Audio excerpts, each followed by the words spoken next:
Good evening. Welcome to Fox 7 News at 10. I'm Alex Michelson. And I'm Christine Devine. Tense talks in the Oval Office between President Trump and Ukraine's President Zelensky ended abruptly. President Trump telling him to return when, quote, he's ready for peace.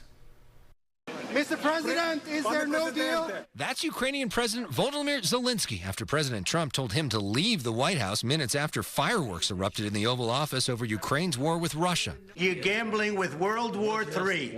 You're gambling with World War III.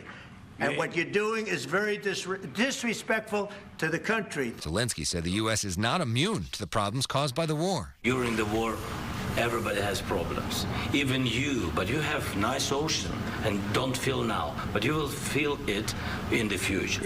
God bless. You don't know that. God bless. God bless. You will not have war. Don't tell us what we're going to feel. We're trying to solve a problem. At one point, Vice President J.D. Vance jumped into the fray. Mr. President, with respect, I think it's disrespectful for you to come into the Oval Office and try to litigate this in front of the American media. The leaders were supposed to sign a deal to grant the U.S. access to some of Ukraine's rare earth minerals as reimbursement for American military aid.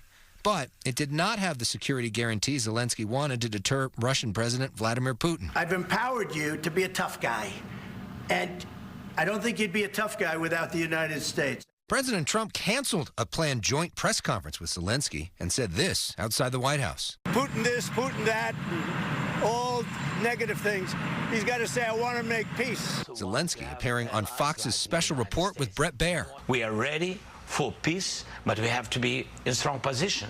What does it mean? Just to know that our army is strong, that our partners with us, and that we have security guarantees. I think that was very disrespectful. Democratic Congressman Robert Garcia from Long Beach blasting the meeting during an appearance on Fox 11's The Issue Is. We have, and to be very clear, that Vladimir Putin attacked Ukraine. And the fact that Donald Trump is unwilling to say that and willing to say and call Zelensky a dictator himself, and that somehow Ukraine provoked Putin to attack, I think is just really shameful. I think we need to be very honest about what happened.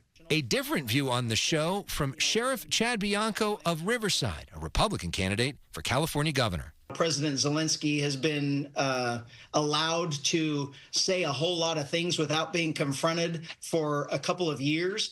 And I think that the confrontation was long overdue.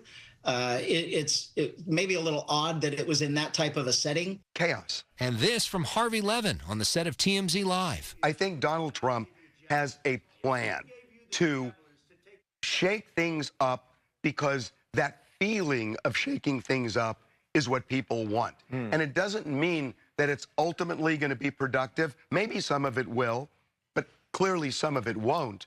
But I think shaking things up is the mantra at 1600 Pennsylvania Avenue right now.